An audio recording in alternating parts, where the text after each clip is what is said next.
पोल को ऊपर से नीचे ला रहे हैं, तो ये जो क्यूब का सबसे ऊपर वाला फेस है, इसमें एडी करंट्स की डायरेक्शन कैसे होगी? लेट ये एक सर्कुलर लूप बनाया मैंने और आप इसको ऊपर से देख रहे हैं, ठीक है, हम लोग इसको ऊपर से ही देख रहे हैं। बताइए इसमें करंट की डायरेक्शन किस तरह से एंटी होगी? क्लॉकवाइज। बस दो ही ऑप्शन है, एंटी क्लॉकवाइज या क्लॉकवाइज। मैं मैग्नेट के नॉर्थ पोल को ऊपर से नीचे ला रहा हूं और नॉर्थ पोल से मैग्नेटिक फील्ड लाइंस निकलती है, निकलती है, निकलती है। तो इस लूप ना एक इमेजिनरी लूप मान लिया, एक्चुअल में तो पूरा का पूरा एरिया है। तो इस फेस में इनवर्ड मैग्नेटिक फील्ड इंक्रीज हो रहा है। इनवर्ड मैग्नेटिक, इनवर्ड मतलब क्या होता है? Perpendicularly inward magnetic flux increase हो रहा है, इनवर्ड मैग्नेटिक फ्लक्स इंक्रीज हो रहा है। तो इस सरफेस पर जो एडी करंट जनरेट होंगे, इस सबसे ऊपर वाले फेस पर जो मैग्नेटिक एडी करंट्स जनरेट होगी, उसकी डायरेक्शन क्लॉकवाइज होगी या एंटी क्लॉकवाइज होगी? Sir clockwise. मैग्नेट को नीचे ला रहे हैं तो क्लॉकवाइज बोल रहे हैं, क्लॉकवाइज, क्लॉकवाइज बोल रहे हैं। और कोई? नो सर, एंटी क्लॉकवाइज होगी। Yes sir.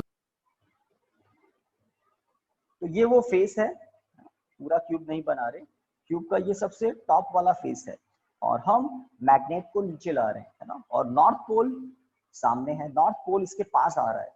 तो यहाँ पर एक सर्कुलर लूप है, लेट उस सर्कुलर लूप में, ये एक्चुअल में कोई लूप नहीं है, ये करंट लूप है ना, कोई मेटल की रिंग नहीं है, करंट लूप है। इस करंट लूप में करंट की डायरेक्शन क्या होगी? एडी करंट का करंट लूप है।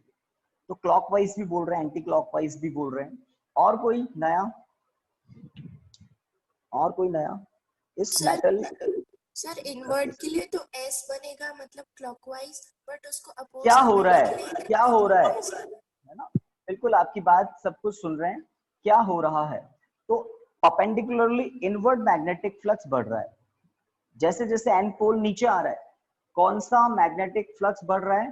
परपेंडिकुलरली इनवर्ट मैग्नेटिक फ्लक्स बढ़ रहा है।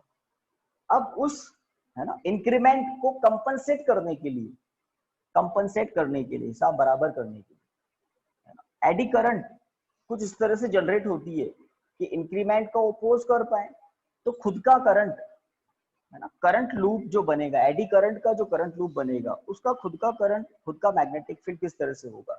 तो I think anti clockwise induced current, eddy current की डायरेक्शन एंटी क्लॉकवाइज होनी चाहिए। एंटी क्लॉकवाइज होती है तो खुद का मैग्नेटिक फील्ड बाहर की तरफ।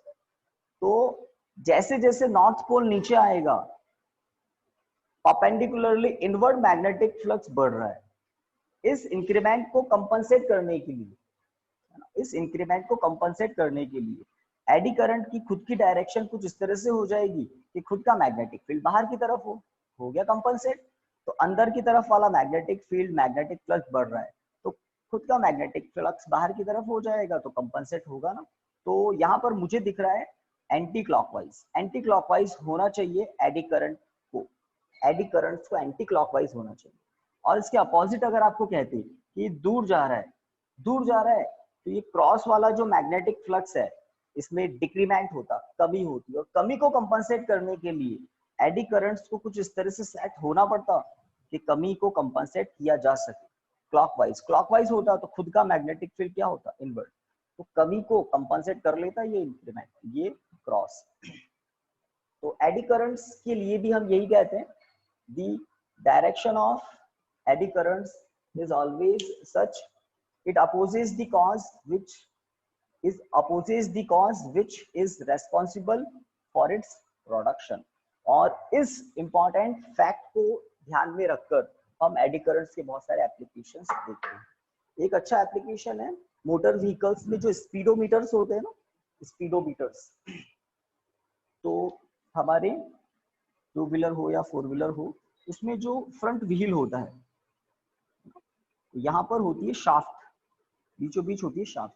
शाफ्ट के वहां पर एक ड्रम होता है, मेटल का ड्रम होता है, एल्यूमिनियम या जो भी है, मेटल का ड्रम होता है, और उस पर लगी होती है एक मैग्नेट। समझ लें आप, जैसे ये जो मैं सर्कुलर दिखा रहा हूँ, ये मेटल का एक ड्रम है।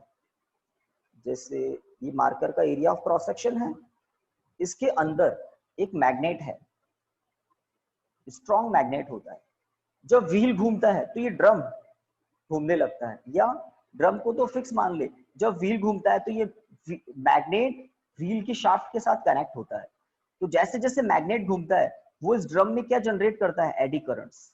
भाई ये मैग्नेट घूमेगा तो अलग अलग सरफेस पर मैग्नेटिक फील्ड लाइंस कभी इंक्रीज हो रही होगी, कभी डिक्रीज हो रही होगी। तो कुल मिलाकर व्हील के मोशन के साथ अंदर जो मैग्नेट कनेक्टेड होता है वो भी घूमता है।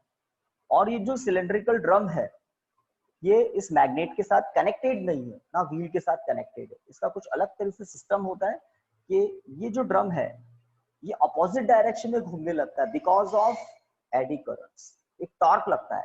तो जब शाफ्ट से कनेक्टेड मैग्नेट घूमता है व्हील के साथ, और जितना रैपिडली ये व्हील घूमेगा उतना रैपिडली अंदर का मैग्नेट घूमेगा, और जितना रैपिडली मैग्नेट रोटेट करेगा उतना इंटेंस एडी करंट जनरेट होता है इस मेटल के ड्रम में, और ऑपोजिट डायरेक्शन में ये रोटेट करने लग जाता है। और इस ड्रम के साथ कनेक्टेड होता है एक मेटल का वायर, है ना, एक केबल के अंदर मेटल का वायर होता है और उसका कनेक्शन होता है हमारे स्पीडोमीटर के पॉइंटर के साथ।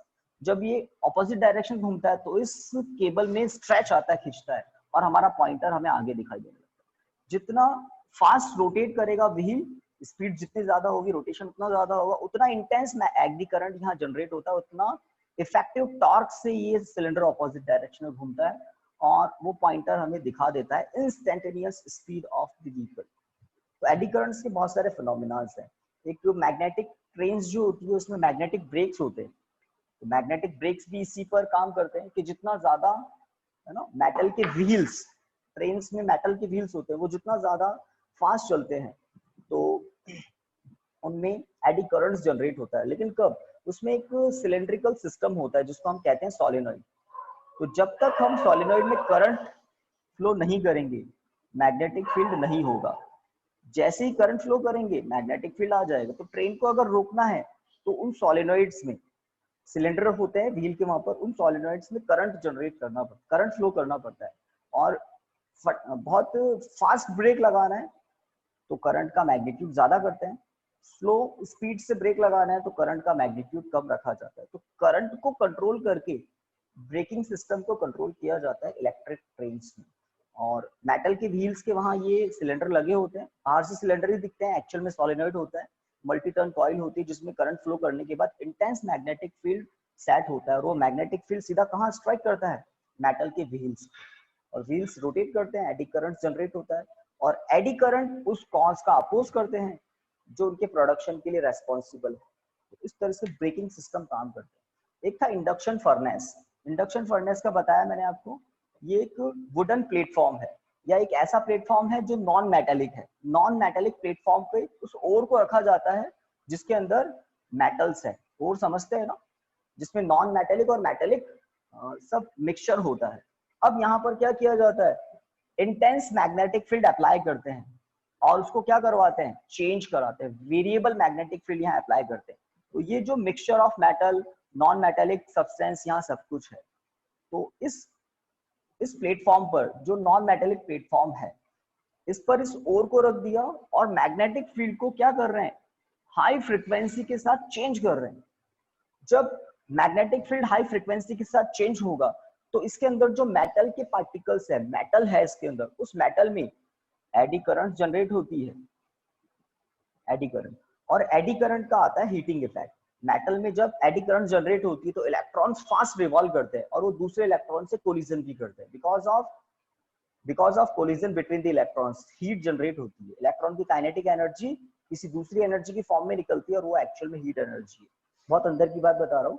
तो जब एडी करंट्स इंटेंस होंगी तो हाई इंटेंसिटी से इलेक्ट्रॉन की कोलिजन होगी और हीट एनर्जी प्रोड्यूस होगी, और वो जब बहुत ज्यादा हो जाती है हीट एनर्जी तो मेटल रेडिश होने लगती है और मेल्ट हो जाती है। मेल्ट होकर उसको अलग से, है ना, एक तरह से कंटेन कर लेते हैं और कूल होने के बाद वापस वो सॉलिड फॉर्म में कन्वर्ट हो जाती है।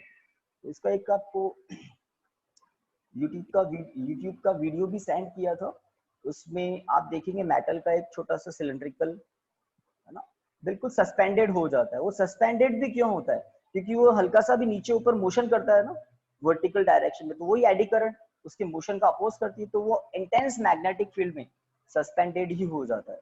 वो नीचे जाता है, थोड़ा सा भी नीचे जाएगा एडी करंट जनरेट होगी, वो उसके वेट को बैलेंस कर लेती है, तो वो सस्पेंडेड ही हो जाता है। और वो जो सिलेंड्रिकल आपको कॉपर की वुंडेड हेलिक्स दिख रहा है, उसमें जनरेट होता है इंटेंस करंट। और करंट क्या जनरेट करता है? Magnetic field. जब हम करंट को जीरो कर देते हैं तो मैग्नेटिक फील्ड जीरो हो जाता है और वो बिल्कुल ग्रेविटी उसको नीचे गिरा देती है। तो एडी करंट कैसे जनरेट होते हैं? जब किसी मेटल से link magnetic field, magnetic flux time के साथ बहुत रैपिडली चेंज होते हैं, तो अंदर सर्कुलर करंट्स जनरेट हो जाते हैं और करंट का हीटिंग इफेक्ट होता है और मेटल का टेम्परेचर बढ़ता है और वो एक सर्टेन टेम्परेचर पर मेल्ट होकर प्योरिफिकेशन हो जाता है। एक सर्टेन मेटल एक सर्टेन टेम्परेचर पर मेल्ट होकर अलग हो जाता है और अलग अलग मेटल अलग अलग टेम्परेचर पर मेल्ट होकर सेपरेट होते रहते हैं, प्योरिफिकेशन होता है। इसको बोलते हैं इंडक्शन फर्नेस, इंडक्शन फर्नेस। तो भाई इस टाइप देखते हैं, आज के थ्योरेटिकल टॉपिक तो हो गए, अब जो डेरिवेशन वाले पोर्शन बचे हैं। ओके